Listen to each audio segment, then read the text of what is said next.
யாழில் அதிகரிக்கும் மீட்டர் வட்டி பிரச்சனைகள், எடுக்கப்பட உள்ள அதிரடி நடவடிக்கைகள். யாழில் 3 வாகனங்கள் ஒன்றுடன் ஒன்று மோதி விபத்து. யாழில் இளைஞன் மீது துப்பாக்கி சூடு நடத்திய போலீசார்.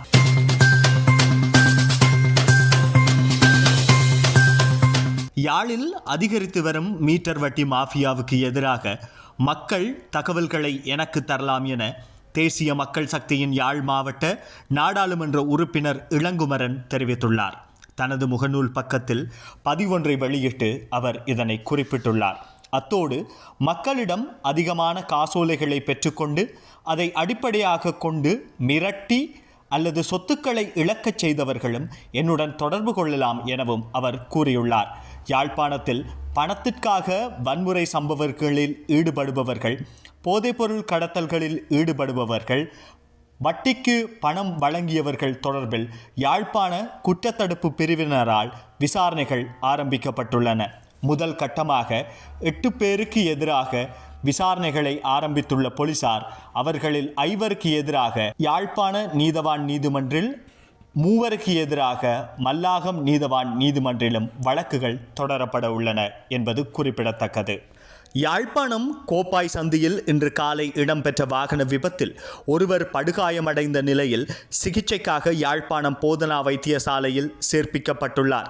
தனியார் பேருந்து, ஹயஸ் ரக வாகனம் மற்றும் மோட்டார் சைக்கிள் என்பன குறித்த சந்தியில் ஒன்றுடன் ஒன்று மோதி விபத்து சம்பவித்துள்ளது. இந்த விபத்தில் ஒருவர் படுகாயமடைந்துள்ள நிலையில் யாழ்ப்பாணம் போதனா வைத்தியசாலையில் சேர்ப்பிக்கப்பட்டுள்ளதுடன் 2 கோப்பாய் போலீசார் கைது செய்துள்ளனர். விபத்து சம்பவம் குறித்து மேலதிக விசாரணைகளை கோப்பாய் போலீசார் முன்னெடுத்து வருகின்றனர். கொடிகாமத்தில் கிணறு வெட்டிய மண்ணை வெள்ளம் தேங்கும் இடத்தில் கொட்டிக் கொண்டிருந்த இளைஞன் மீதே போலீசார் துப்பாக்கிச்சூடு நடாத்தியதாக இளைஞனின் உறவினர்கள் தெரிவித்துள்ளனர். அதேவேளை இளைஞனின் தந்தை 1 மாத காலத்துக்கு முன்பாக நோய்வாய்ப்பட்டு இறந்ததாகவும் இளைஞனே உழைத்து தனது குடும்பத்தினரை பார்த்து வருவதாகவும் தெரிவித்துள்ளனர்.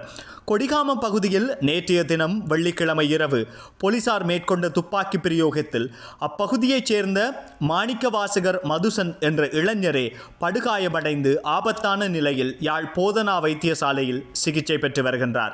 குறித்த சம்பவம் தொடர்பில் படுகாயமடைந்த இளைஞனின் உறவினர்கள் தெரிவிக்கையில், அப்பகுதியில் கிணறு ஒன்று தோண்டப்பட்டு வருவதாகவும் அங்கு சேர்ந்த மண்ணை அருகிலுள்ள கடையொன்றின் முன்பாக வெள்ள நீர் தேங்கி நிற்பதனால் அவ்விடத்தில் மண்ணை கொட்டுவதற்காக உளவு இயந்திரத்தில் ஏற்றி வந்து அந்த மணலை பறித்து கொண்டிருந்த வேளையே கடற்கரையில் நின்று போலீசார் இளைஞன் மீது துப்பாக்கி பிரயோகம் மேற்கொண்டனர். போலீசார் அவ்விடத்தில் துப்பாக்கி பிரயோகம் மேற்கொள்ள வேண்டிய தேவை இல்லை எனவும், உளவு இயந்திரமானது அதிவேகமாக செல்லக்கூடிய வாகனம் ஒன்று அல்ல எனவும், எனினும் விசாரணைகளற்ற துப்பாக்கி பிரயோகம் பழிவாங்கல் நோக்கத்திலே செய்யப்பட்டிருக்கலாம் என உறவினர்கள் சந்தேகத்தினை தெரிவித்திருக்கிறார்கள். அத்தோடு உளவு இயந்திரத்தின் பக்கவாட்டில் இருந்தே துப்பாக்கிச்சூடு இடம்பெற்றிருப்பதை காட்டுவதற்கான அடையாளங்கள் உளவு இயந்திரத்தின் சில்லுகளில் இருப்பதாகவும் உறவினர்கள் விசனம் தெரிவித்துள்ளனர்.